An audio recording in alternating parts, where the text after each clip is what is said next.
Hello students, नमस्कार विद्यार्थ्यांनो. मी सपना तुमच्यासाठी आता एक वाक्य घेऊन आलेले आहे. बोर्ड एक्झाम क्वेश्चन मधला हे एक प्रश्न आहे. आय एम शुअर की म्हणजे काय, मला खात्री आहे. ओके, आता या वाक्याचं काय करायचं आपल्याला, रीराईट is as a negative sentence. आता निगेटिव्ह म्हणजे काय, जिथे नकारात्मकता येणं गरजेचं आहे वाक्यामध्ये. इथे कुठेही नो, नॉट, नेव्हर असं नाहीये, त्याच्यामुळे हे होकारार्थी वाक्य आहे. आता जेव्हा आपण याला निगेटिव्ह सेंटेन्स करणार आहोत, फक्त आय एम नो शुअर असं येणार आहे का, तर हे वाक्य चुकणार आहे. मग आता याचा आन्सर लिहिताना आपल्याला काय करायचंय बघा, याच्यामध्ये नो तर वापरायचंय, पण कसं करणार, ऍज इट इज आपल्याला करता घ्यायचं इथे.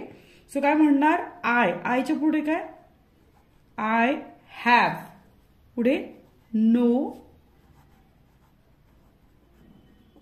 डाऊट. म्हणजे मला खात्री आहे, तर मला आय हॅव नो डाऊट, मला कुठलीच शंका नाहीये. म्हणजे काय की मला खात्री आहे. म्हणजे निगेटिव्ह करताना काय करायचंय की वाक्याचा अर्थ बदलू द्यायचा नाहीये आणि वाक्यामध्ये नो, नेव्हर यासारखे वर्ड्स आपल्याला यूज करायचे आहे. फुल स्टॉप द्यायचा आहे. झालं आपलं उत्तर. आपल्याला आपल्या हक्काचे 2 मार्क किंवा 1 मार्क इथे मिळणार. सो अशा प्रकारे तुम्ही वाक्यामध्ये रूपांतर करा. कुठला पण प्रश्न अडत असेल मला कमेंट करून सांगा, मी तुम्हाला त्याचं उत्तर पाठवेन.